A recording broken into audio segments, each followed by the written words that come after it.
decide to amend the comprehensive plan or not.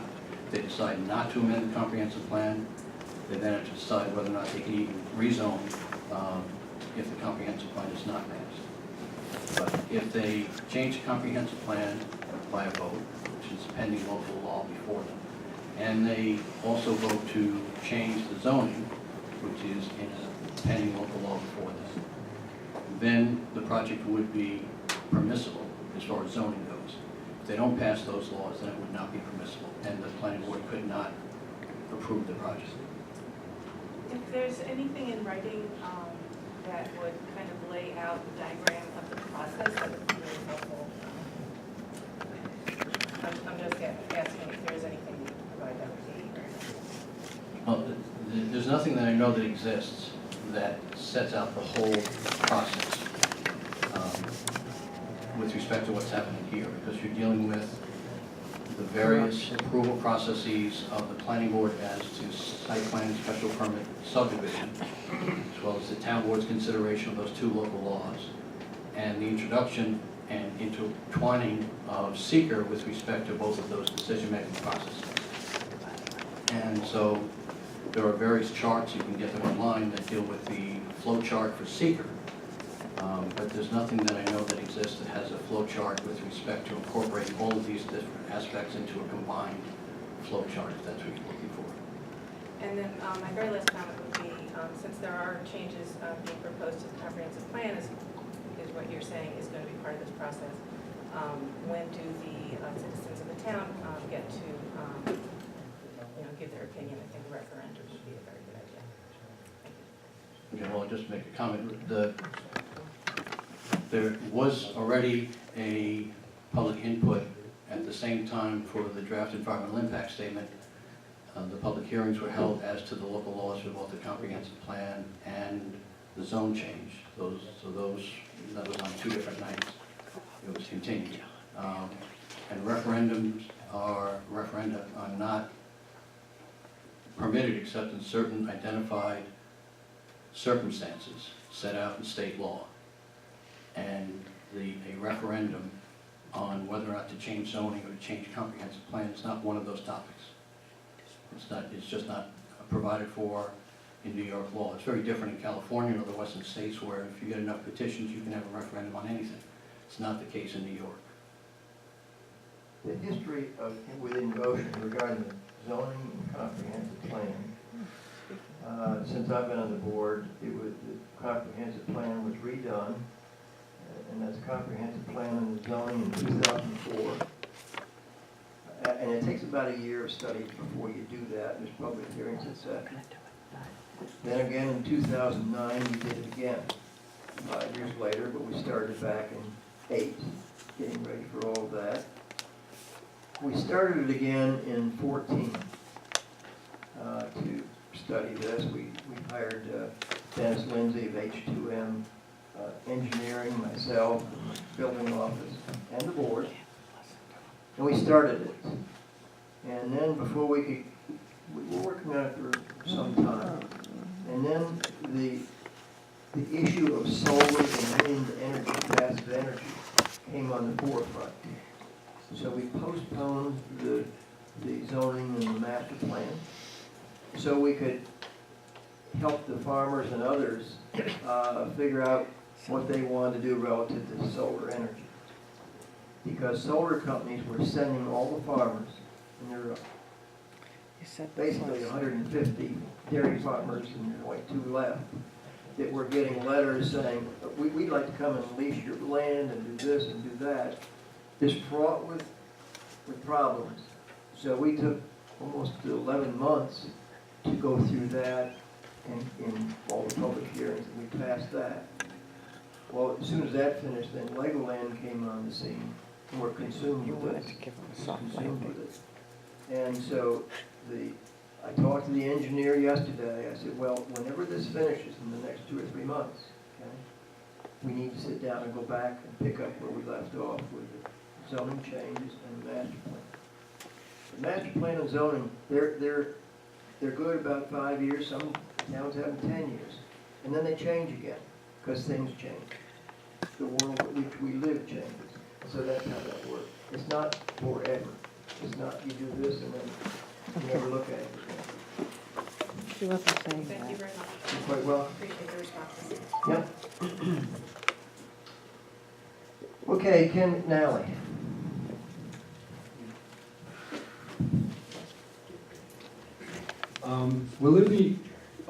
Will this be my last chance to address the town board with my concerns? I'm trying to determine, I'm still in a little bit of a state of flux in terms of, or trying to grasp more of all the issues, and I still would, feel I want to make a substantial explanation of my reasons, whatever that, I'm not even so sure, even to this point, I'm talking to the whole board up there, where I really stand, or if ultimately for the best of all of Goshen, what would be best for everybody, all of humanity in the Goshen, the people that would be working there. So, is this my last chance to speak? Because I don't know if I will say the optimal things that I would want to say here, or to reach the board. I suppose I could write letters, but.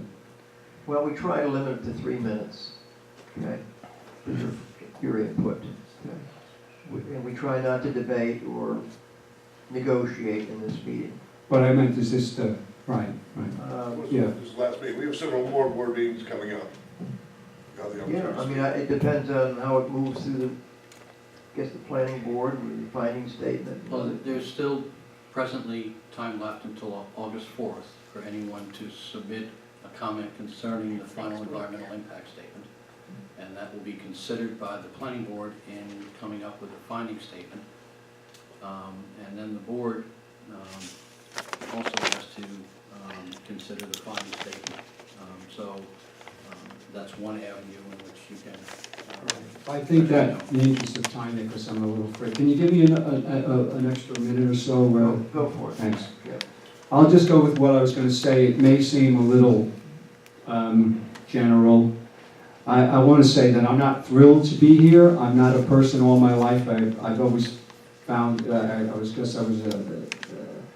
a lot of people came home from work and just wanted to watch TV, to watch the sports, and I admire you folks and wonder about what, be interesting to know how you got into this, and that you must have some passion for it and some knowledge, and it's something that I want to say.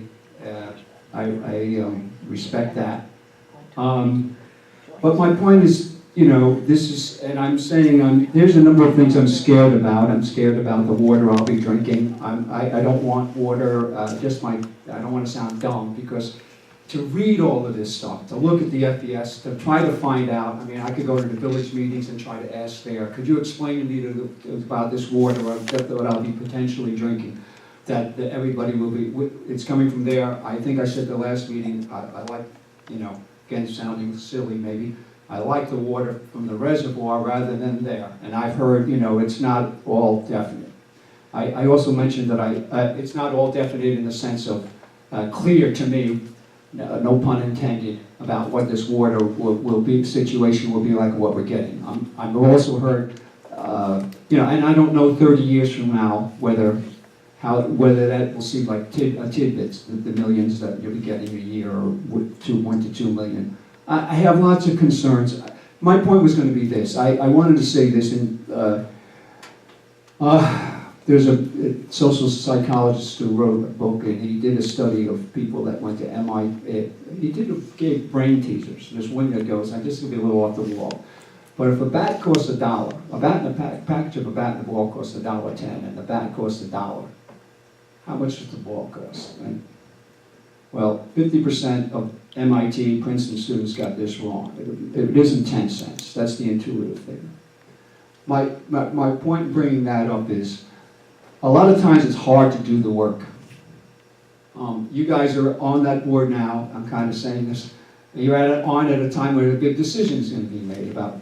And I'm hoping you'll do the mental work, because this is hard. Lots of people don't want to do it. He should say that most people, it's an inconvenient thing.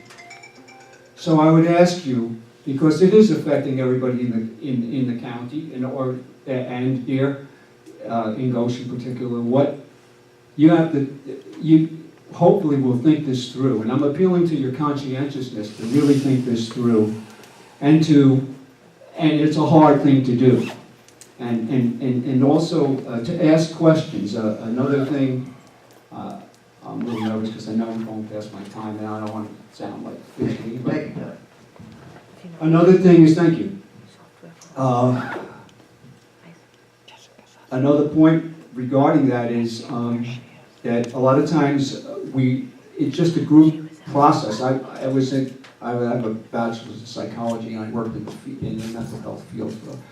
It's just, I know, so this is an area where I do have a little knowledge. I may not know real estate or zoning, but a little knowledge, and I'm a little bit fearful for that effect of, you know, the people in America, in a lot of places, people we defer to it. Bear with me, please. I know I get on tangent, but I am fearful that people will defer to authority, and doing the work of what you need to do to really get the knowledge and you know, talk with talk with planners or to really understand this thing.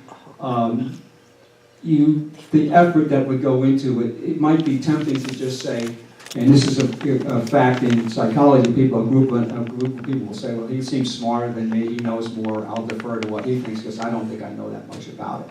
And I hope that doesn't occur with you folks, that, you know, that the people in the business world here, which seems to be a link, there seems to be pressure from them to get this done. I know the county executive is, you know, anyway.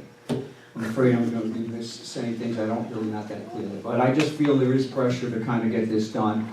But I've seen, you know, we've had things in our society where there's been the people in your position make mistakes, make big time errors. I think you know, from both on a national level and local levels, you know, approving things that turn out to be disasters for the people.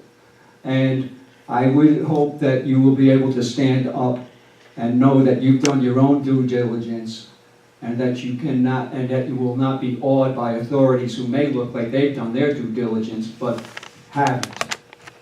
And I want the best thing, and it might be the best thing that Legoland happens, but it very much may be that it doesn't. So I hope you guys will make the effort, really. Okay. And thank you. And I know it's hard because I don't always make the effort. Thanks for listening. Quite welcome. Thank you, Ken. Chris Healy?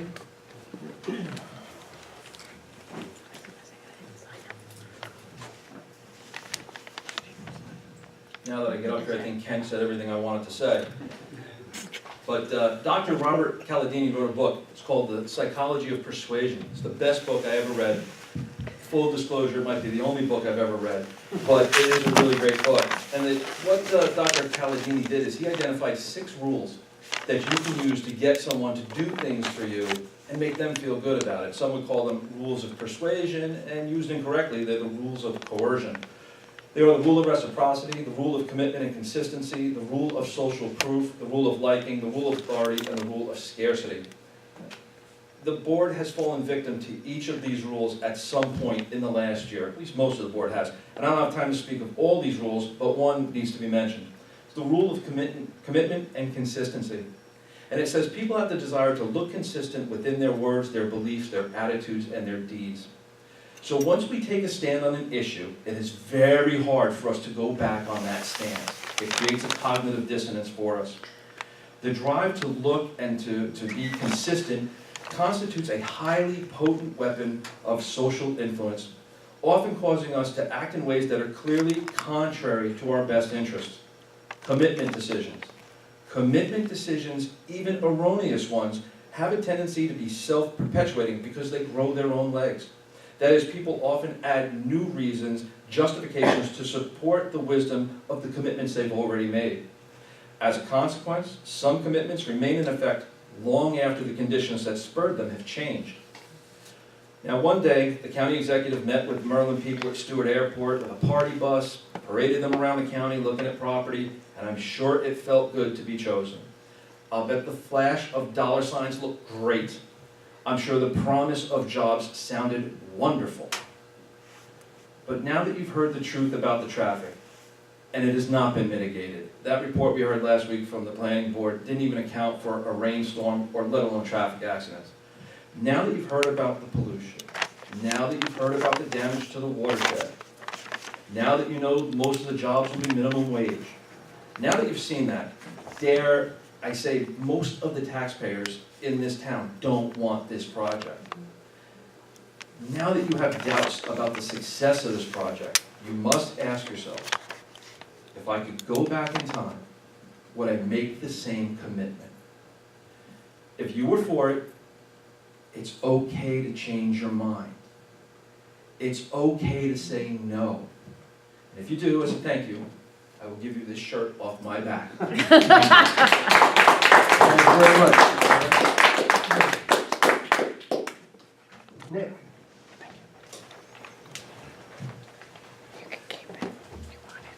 Don't. I stole it.